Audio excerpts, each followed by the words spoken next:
Double game week 24 proved to be one of the most eventful of the season so far, with Arne Slot getting red carded, Mo Salah triple captain as winning, and of course that late goal for Everton. So in today's video, we are going to unpack game week 24, but importantly, talk about my double game week 25 team selection. So as always, if you look forward to today's video, make sure you do drop a like, and of course, smash that subscribe button. Enough waffling, let's get into today's video. So first up, a quick recap on double game week 24, quite possibly the longest game week in the history of FPL. Of course, last night's game, Liverpool versus Everton, was the final game of the double game week, and it proved to be an eventful one. Not necessarily for my team, but especially for those managers that went for Moyes as assistant manager, and of course, those that triple captained Mo Salah.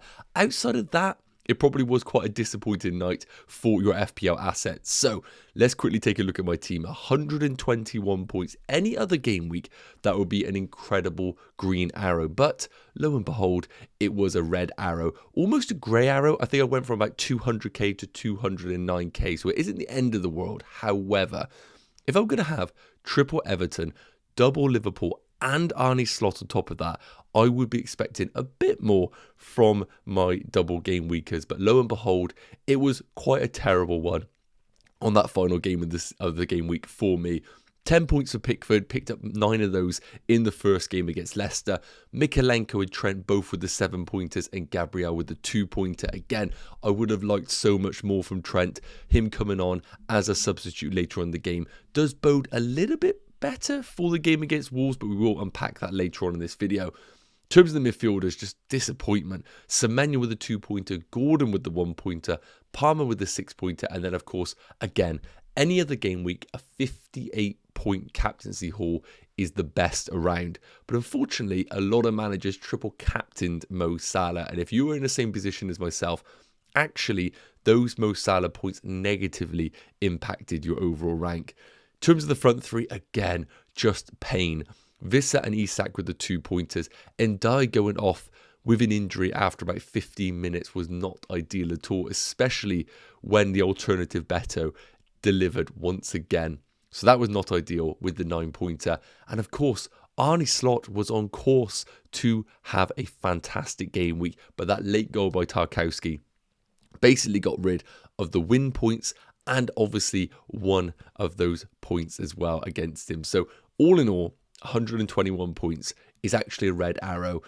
On reflection, I'm not too disappointed. Yes, I could have put the triple captaincy on Mo Salah, but if you told me I could get 4 games of Liverpool in 2 game weeks, I'm absolutely going to take that opportunity. So we move on from this. Let me know in the comment section, how many points did you score in game week 24? Were you one of those that triple captain Mo Salah?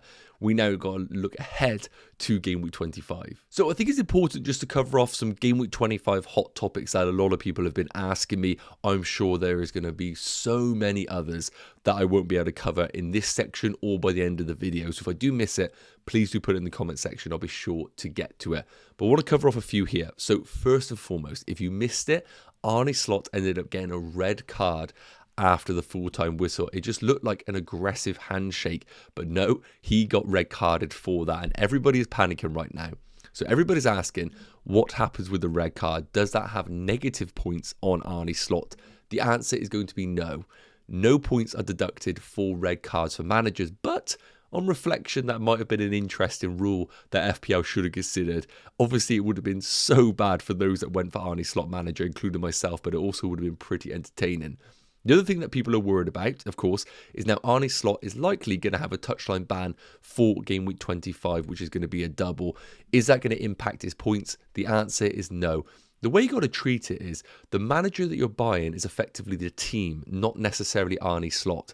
So Arne Slot could be ill for double game week 25 and not even be there. It's the team that you're backing, not the manager. So you're absolutely fine. If you have Arne Slot, you will still get the Liverpool points, even though he will not be present on the touchline. Next up, is it time to buy Ollie Watkins? Now, we've done a big deep dive on this in my transfer plans video where I discussed Isak to Watkins, so please do check out that video. But to keep it nice and short and condensed for this video, I think the only reason I would consider buying Watkins is firstly, we need to get that press conference from Emery where he comes out and says that Watkins is absolutely fine. If he does, I think he's a brilliant buy because the double in 25 is okay. And I think Chelsea at home in 26 is actually a really good fixture. Chelsea are not in a good place right now. So I think you need, firstly, full confidence that he's going to be fit, because someone like Milan could easily come in and take some game time away from him. Secondly, I don't think Isak to Watkins is the play. I think Isak over the next 3 has tricky fixtures, but do I want to get rid of Isak to Ollie Watkins? Personally, I'm not a huge fan of that move. But if you're in a spot where you own Nicholas Jackson, if you missed the news, he has been ruled out for the foreseeable future. Jackson to Watkins would then absolutely be on the cards. Is Trent going to play against Wolves? This is one of the biggest questions that people have been asking me. Now, on the face of it, him coming on as a sub at the end of the game was promising. It means that he should be decent fitness. He's had a bit of training, should be good for the weekend. However, Arne Slot did have a press conference afterwards, or an interview, and he stated that Trent wasn't even close to starting against Everton, which probably puts him at a 50-50 chance of starting against Wolves. Now, of course, because it's a double game week, we want the Wolves at home game as opposed to the Aston Villa away game. For me, I think you just keep Trent. I know it's a bit of a risk, but doing Trent to Van Dijk just feels really sideways, and Trent just doing 30 minutes against Wolves could actually get something as opposed to the clean sheet Liverpool might get. So I think you keep Trent unless we hear there's some sort of setback on his fitness. Are Villa players essential? Should have covered this off the back of the Watkins one. Now, the big thing you need to remember, of course, is while they double in game week 25, they blank in game week 29. So it's kind of a double-edged sword here where you're really benefiting from this upcoming game week, but you're also taking away a little bit from that game week 29. Now, if you're in a position where you are free hitting in 29, I think you get it done. Bring in Rodgers, bring in Watkins if he's past fit. That is perfectly fine. However, if you're in a position where you're trying to get through game week 29 with just free transfers and no free hit, I think buying Aston Villa players is actually a bit of a hindrance as opposed to a benefit in your team. So I think you can avoid Aston Villa players if your team is not well shaped for blank game week 29 and you're also planning not to free hit. Finally, when is the next best time to play the triple captain? Because all of us now are looking at those Mo Salah points thinking, I want a piece of that in future game weeks. Well, of course, it's going to completely decide on what the projections are for the double and blank game weeks. We'll touch on those in a minute. But I think if you're not going to activate your assistant manager chip once again in game week 25, I think you just get it done. Put the triple captaincy on Mo Salah. We saw what he done in this double game week. I would not be surprised if he done similar once again against Wolves and against Villa. So I think you get it done now. However, if you're in a position where you've either activated your assistant manager or you're going to do so, then I think game week 36 is the one for us. That will be a double game week. A small double could have an opportunity to put it on someone like an Alexander Isak potentially. So those are the hot topics. Let me know in the comment section what I've missed. There's going to be so much that I have. So another thing that's really important for both my team and it should be for you guys is trying to get a bit of an understanding of what you want to do with your chip strategy. Now, I'm not sitting here saying that you have to lock it in now because it's difficult. We don't actually know the projected fixtures. We only can play off projections. That's what I'm trying to say. So we have got a graphic here. It's way better than I'll be able to create from the guys over at Solio. Make sure to check it out. New account on Twitter and, of course, online. Please do. Brilliant account. And they've got good stuff coming up. So we have got the projections here for the doubles and blanks. As we know, double game week 25. Game week 29 is going to be a blank. Villa and Liverpool confirmed, 99.9% sure Palace and Newcastle will blank as well. So that's important to note. Game week 33 will be the biggest double left of the season. Then, as a result of that, game week 34 will be a blank for those teams. Game week 36 will be a bit of a smaller double game week we're projecting. Game week 37, small chance there will be a blank in that game week. You can see some of the permutations here. The reason why it's quite important to have a bit of an understanding of what you're doing with your chip strategy, mainly your free hit, is because of the blank in game week 29. Now, as I mentioned, Aston Villa are brilliant for this week because they double in 25. But you then need to remember that you're buying players that effectively blank in game week 29. So I think the wild card, you don't have to decide right now. Bench boost, game week 33 looks like the best time.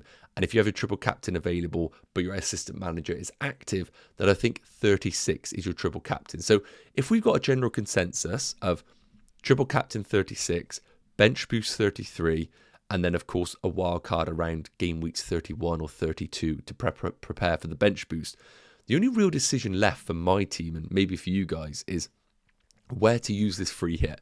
It's either game week 29 for the blank or game week 34. Now, with game week 29, I think it's only really beneficial to free hit then if you are completely stacked on Villa assets, Palace, Liverpool and Newcastle, and you want to keep them.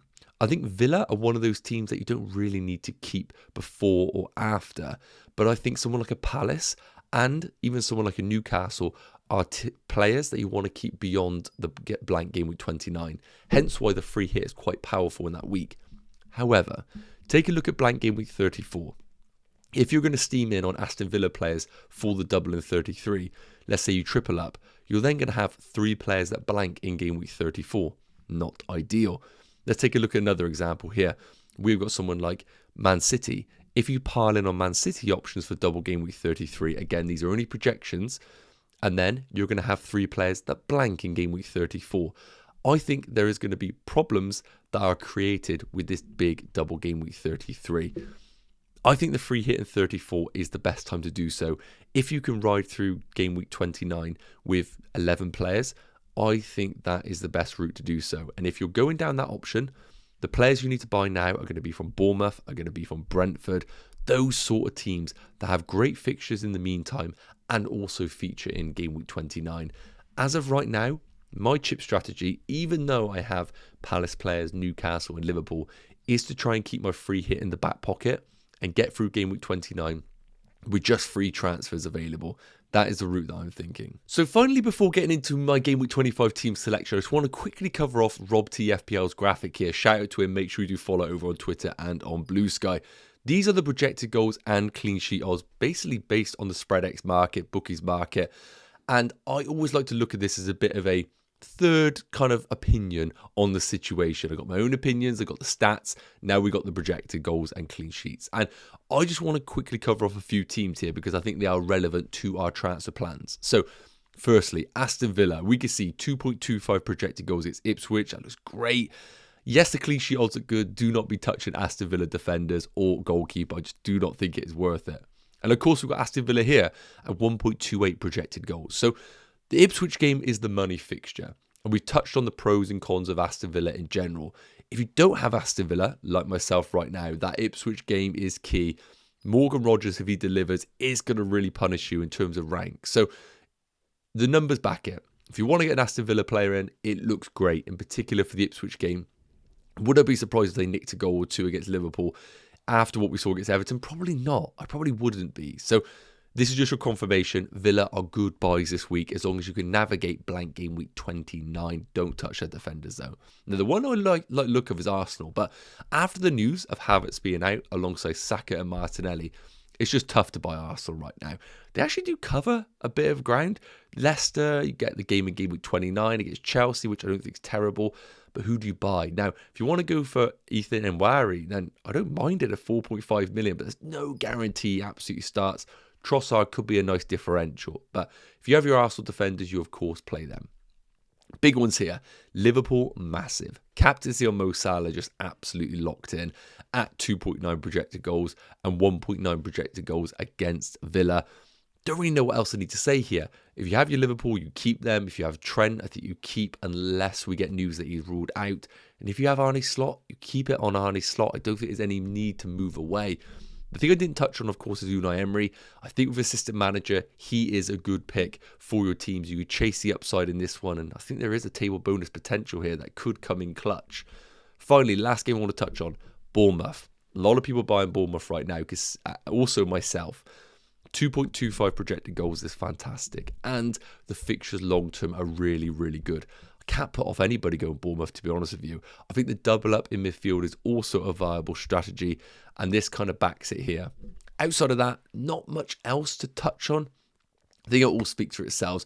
I just wanted to quickly give you this graphic from Rob TFPL just to give you another perspective on how these games could look this week. So moving into my game week 25 team selection, I got to put it out there. This needs to be a big week. I need a green arrow this week to get my season back on track. 2 free transfers, 0 in the bank. And as you can see, no plans to make any moves on the assistant manager, goalkeeper or defence. So just quickly covering off the assistant manager situation. Slot, as we discussed, won't be available in terms of he'll have a touchline ban, but that will not impact his points. You're absolutely fine there. See no world why I would sell Arne Slot as my assistant manager. So Slot is locked in as my pick. Pickford, my goalkeeper away against Palace. Not ideal, but feel good factor right now at Everton. Could David Moyes go there and stink up the place and get a 1-0 win or a 0-0? Absolutely. With my defender being Munoz as well, that wouldn't be a terrible situation. Everton 0, Crystal Palace 0. I'm kind of praying for that result. In terms of my defenders, as I said, Munoz at home against Everton, absolutely fine. Trent with a double game week. Again, the only reason I even consider selling him is because we might get news that he is ruled out. I don't see that happening. It looks like he is probably going to start one, maybe get 30 minutes in the other. I can live with that. That's absolutely fine. And then Gabriel away against Leicester. So with the bench being Mikalenko away against Palace and Vandenberg away against West Ham, as I mentioned, right now the strategy is to try and go through game week 29 without a free hit. And while Mikalenko and Vandenberg aren't ideal, they actually have a fixture in game week 29. And when I look at the rest of the team here, Munoz doesn't, but good fixtures between now and then, so I'd like to keep him in the team for the meantime. Trent, no game week 29 fixture, so again, could be on the chopping block, but not right now. So that's the plan, sticking with the assistant manager, sticking with the goalkeeper and defence. But, spoiler alert, there is going to be some moves in my midfield. So take a look at my game week 25 midfield, and yes, there are plans to make moves here. So a quick reminder that currently I have got Anthony Gordon and Eze. Now, the big problem with my team right now is I have to wait until Friday. So I do apologise. I haven't actually made these moves right now because it's so key for these press conferences to see what the status is. Now, I really like Anthony Gordon away against Man City. However, if Eddie Howe comes out and says that he's touch and go, I cannot take that risk of Anthony Gordon, so I need to sell him. The other problem, of course, is Eze. Now, at home against Everton, I don't think is terrible, but Eze has been struggling with an injury for a long time.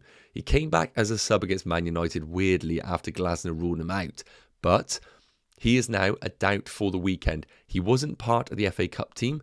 We don't know whether he's going to be available. Hopefully, Glasner gives us an update. All I need is him to say he might not make it, and I'm just going to sell him because he doesn't play in blank game week 29. Anthony Gordon doesn't play in blank game week 29. This situation here just long-term fixes my team. So if we get that news that both of those are a doubt, I'm just going to pull the trigger.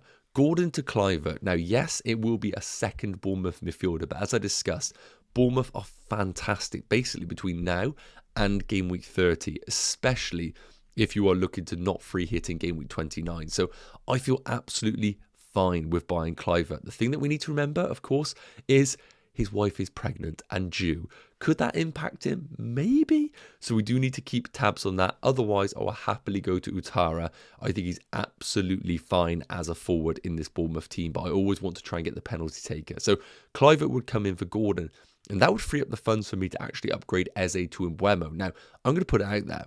I think West Ham beat Brentford, and I don't expect much from Brentford in this fixture, but I also think I can't be playing an Eze if he is going to be, of course, a risk. So I think bringing in Mbeumo is a long-term move that I need to remember in the back of my mind. He has really good fixtures in upcoming game weeks and importantly plays in blank game week 29, and he is going to be a very, very popular pick in that week. And the sooner I can get him in, the sooner I can just lock this midfield in long-term. And I feel happy and content to have an Mbeumo in my team as opposed to an Eze who has been so frustrating.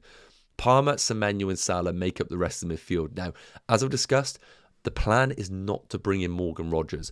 I could, if I wanted to, instead of bringing in Kluivert or Mbeumo, just bring in Morgan Rogers for the next 3 game weeks and then reassess. But of course, that isn't actually going to benefit my team for blank game week 29. I think Rogers could really punish me this week, and that is a slight concern. But is it enough for me to rip up my team and bring him in and kind of ruin my chip strategy? I think the answer is going to be no. So for that reason, I'm going to stick with this plan if Gordon and Eze are both ruled out. and hopefully this will pay dividends. Moving into my game week 25 forwards, and as you can see, the plan is to stick with Alexander Isak. Now, I have to wish good luck to anybody that is selling Isak to Watkins because it is a high upside play, and I do think it could pay off in this week. But I just think Isak is one of those players I absolutely want to have long term. Yes, he blanks in game week 29, but you're going to want him straight back in from game week 30 onwards. I like the idea of chasing the upside for him 100%, but unless we had Watkins completely pass fit, that's the only way I'll be tempted to go there. I just think keeping Isak as a play, and we need to remember, Man City away is not a bad fixture at all. So I think keeping Isak in my team makes complete sense as I have other problems that I need to address in the team. Visser away against West Ham. Again, I've seen good things from West Ham. Could have got a result against Chelsea. Defensively look a bit more sound under Graham Potter in terms of the low block. I think Brentford can get chances, but as I said, going into this week with double Brentford doesn't actually fill me with a lot of confidence, but I know it's good long term for the team.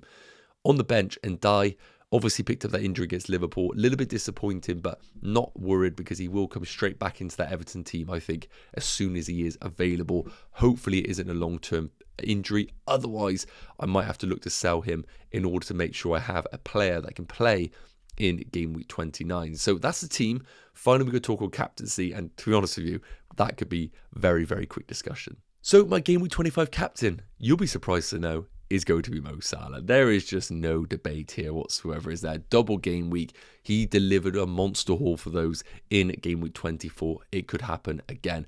The big thing, of course, is vice captaincy. Now, again, no, I'm not putting out rumours or anything. Mo Salah is fine for the weekend, but what happens if something were to happen? Well, the vice captaincy needs to be considered. Trent would be just an automatic lock for a lot of managers, and currently he is my pick because just look at the other players and think there is a lot of rubbish here. I don't really see much. And even though there are worries about Trent's game time over this double, I think he plays 90 and maybe 30. That's still more minutes than any single game week here. So for that reason, the vice captaincy is going to go on Trent. Outside of that, who would I consider? Chelsea lost against Brighton in the FA Cup. I don't feel confident about Chelsea as a team. Could put it on Kluivert away against Southampton. That's not bad, but I feel fine putting the vice captaincy on Trent. But look, we're all expecting Mo Salah to play in this game week. So that is the game week 25 team selection. As I said, I've got to wait until that Friday press conference to get updates on Gordon and Eze because it would just be foolish of me to make a transfer without that key information. It's worth noting, if Gordon is pass fit and Eze is pass fit, then there is actually a world where I keep those two in my team and just roll the transfer and give myself full flexibility for game week 26. Because remember, I will likely be making an assistant manager transfer and selling slot to someone like an Eddie Howe or maybe even someone like a Guardiola if I want to chase table bonus possibly. So that is the plan right now. Let me know your plans in the comment section. Yes, guys, okay, that's going to wrap up today's double game week 25 team selection video. I hope I've covered off most of the hot topics, but if I haven't, please do pop your questions in the comment section. I'll be sure to get to them between now and the Friday deadline. Do not be one of those managers that misses the fact it's a Friday deadline as opposed to Saturday. You've been warned. So if you enjoyed today's video, please do consider smashing that like button and of course subscribing to the channel. Have an amazing day, guys. Take care, and I'll see you tomorrow on the deadline live stream. Cheers.